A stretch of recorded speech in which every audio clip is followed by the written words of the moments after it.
आज मैं बनाने जा रही हूँ हनी चिली पोटैटो। तो उसके लिए मैंने आलू लिए हैं और इसको कट कर लिए। जैसे फ्रेंच फ्राइज़ के लिए आलू कट होते हैं, बिल्कुल सेम जो है हनी चिली पोटैटो के लिए भी आलू कट होते हैं।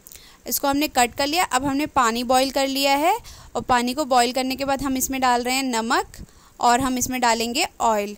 और आलू को हमें सिर्फ 2 मिनट के लिए जो है इसमें गर्म पानी में छोड़ना है। और अगर हम ज़्यादा देर छोड़ देंगे और वो ज़्यादा बॉयल हो जाएंगे तो बनाते वक्त वो टूटेंगे और अच्छे नहीं बनेंगे।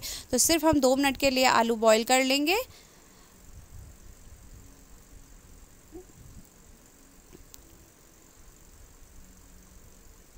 और फिर हम इनको किसी छानी में निकाल लेंगे और इसका पानी अच्छे से सब निकाल देंगे। और अब हम इसमें डाल रहे हैं कॉर्नफ्लोर। और कॉर्नफ्लोर डालने के बाद मैं डाल रही हूँ यहाँ पे गार्लिक पाउडर। अगर आपके पास है तो ठीक है, नहीं है तो कोई बात नहीं, इससे थोड़ा टेस्ट अच्छा आता है। उसके बाद हम डाल रहे हैं काली मिर्च और उसके बाद हम डालेंगे नमक अपने टेस्ट के अकॉर्डिंग। और इसको अच्छे से मिक्स कर लेंगे और मिक्स करने के बाद हम इसको फ्राई कर लेंगे। अब ये अच्छे से फ्राई हो गए हैं और हम इसको निकाल लेंगे। अब हम इसका सॉस बनाएंगे। तो हमने कढ़ाई में थोड़ा सा ऑयल लिया है, इसको गर्म होने देंगे। और हमने शिमला मिर्च मोटी काट ली है, प्याज मोटा मोटा काट लिया है और लहसुन बारीक काट लिया है। तो हम तेल में लहसुन डालेंगे और लहसुन को हल्का सा फ्राई करेंगे। ये सब हमें हाई फ्लेम पर फ्राई करना है ताकि सब्ज़ी और प्याज ये सब गले ना और क्रिस्पी रहे। तो अब हम प्याज डालेंगे, इसको भी बहुत हल्का सा फ्राई करेंगे और शिमला मिर्च को भी बहुत हल्का सा फ्राई करेंगे।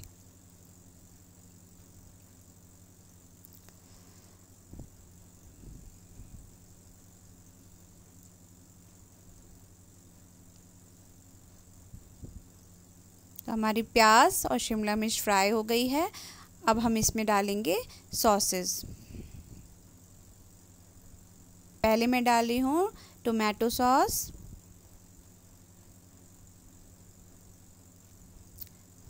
चिली सॉस,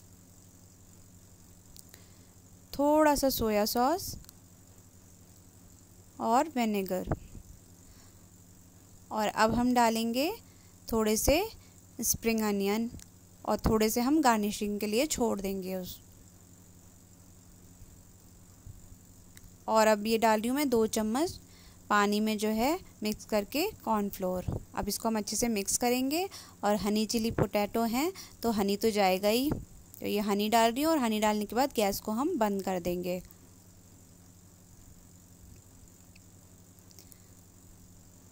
अब इसमें हम फ्राइड पोटैटो डाल देंगे।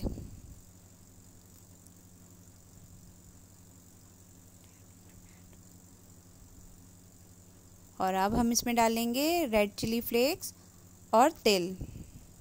और फिर हम इसको खूब अच्छे से मिक्स कर लेंगे।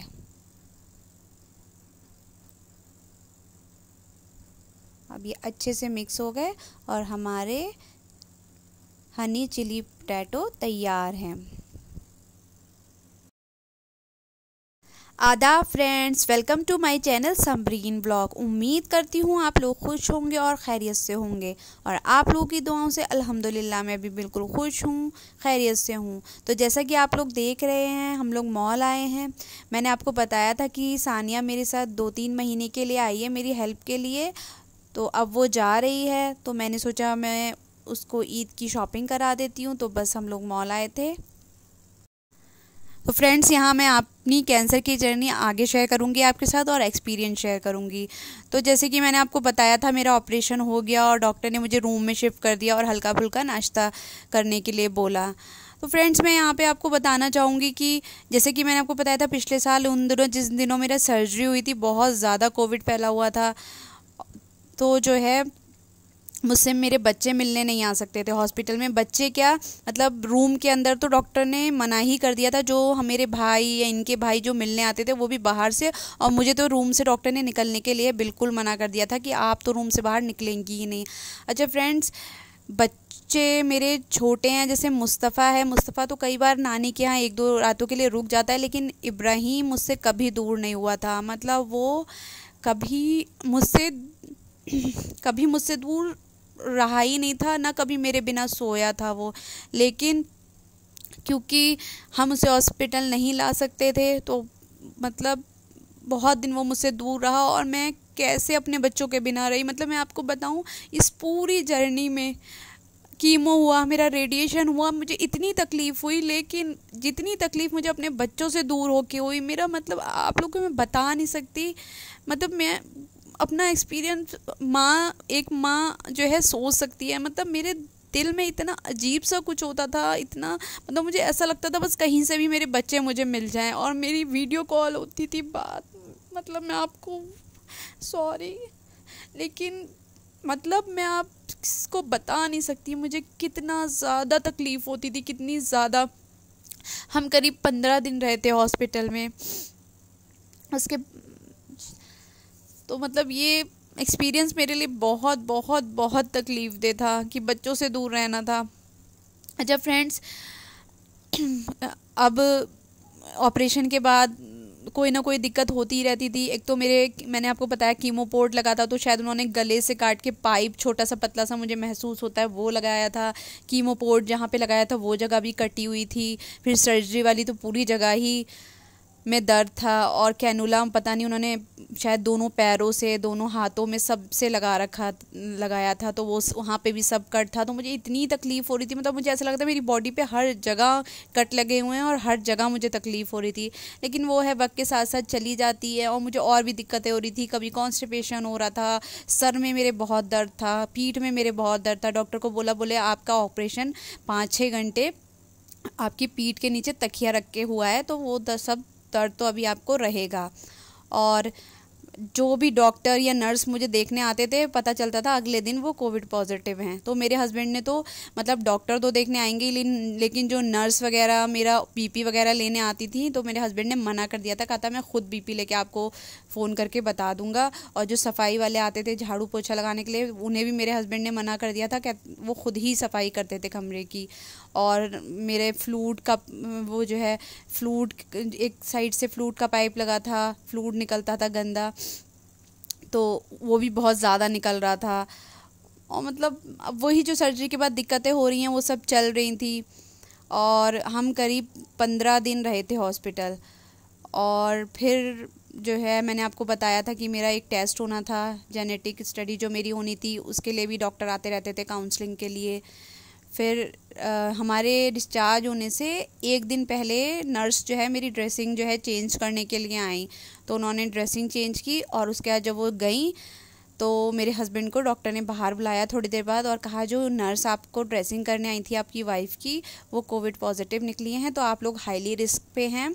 तो आप कल घर तो जा रहे हैं, लेकिन आप 14 दिन क्वारंटाइन रहेंगे और किसी से नहीं मिलेंगे। तो ये एक और बड़ी आजमाइश मेरे लिए। अच्छा, मैं अपनी खाला के यहाँ मतलब जा रही थी, और मेरे बच्चे मेरी नंद के यहाँ थे, क्योंकि मेरे नंद के बच्चे हैं तो वो लोग क्लास वगैरह भी कराते थे, तो हमने उन्हें वहाँ छोड़ दिया था।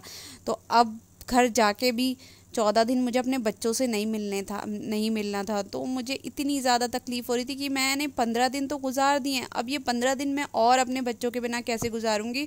और मेरे पास कोई ऑप्शन भी नहीं था, क्योंकि अगर खुदा ना खास्ते में कोविड पॉजिटिव होती तो मेरे बच्चों को भी इन्फेक्शन हो जाता। तो बस मतलब वो दिन मैं याद करती हूँ तो मतलब मुझे जो सर्जरी हुई, जो ट्रीटमेंट हुआ, उससे मुझे इतनी तकलीफ़ नहीं हुई जितना मुझे अपने बच्चों से दूर होके रही वाकई में।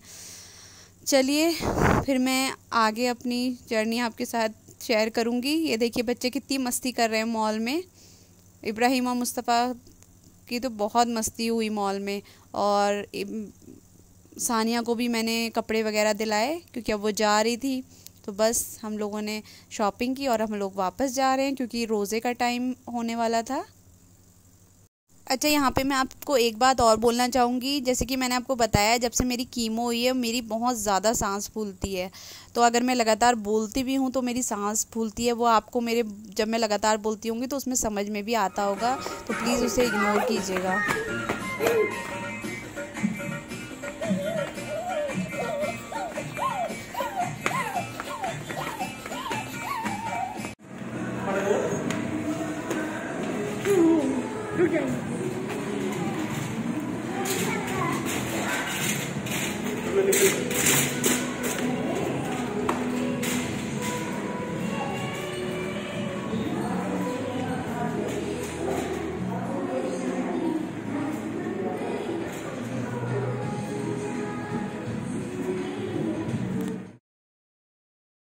फ्रेंड्स, ये मुस्तफ़ा के स्कूल में बैसाखी का प्रोग्राम था। मुस्तफ़ा प्ले में था तो उसे गुरु गोविंद सिंह बनना था, तो मैं उसको उसी के लिए तैयार कर रही हूँ।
ये मुस्तफ़ा का जो स्कूल में प्ले हुआ था उसकी पिक्चर्स हैं, मैं आपके साथ शेयर कर रही हूँ।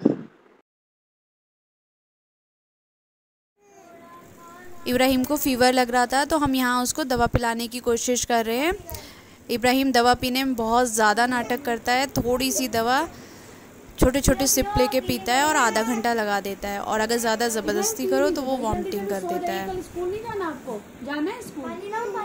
आपको स्कूल जाना है बेटा? तो कितनी मीठी दवा है। तू टॉफी दूंगी जल्दी से, फिर मैं टॉफी लेके आ रही हूँ, खाओ जल्दी। अरे ठंडा पानी का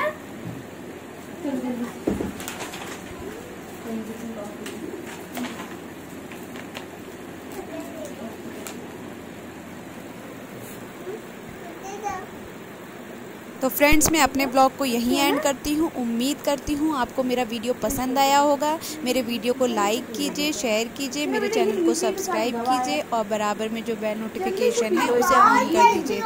दुआओं में याद रखिएगा। टेक केयर, अल्लाह हाफिज़ और खुश रहिए।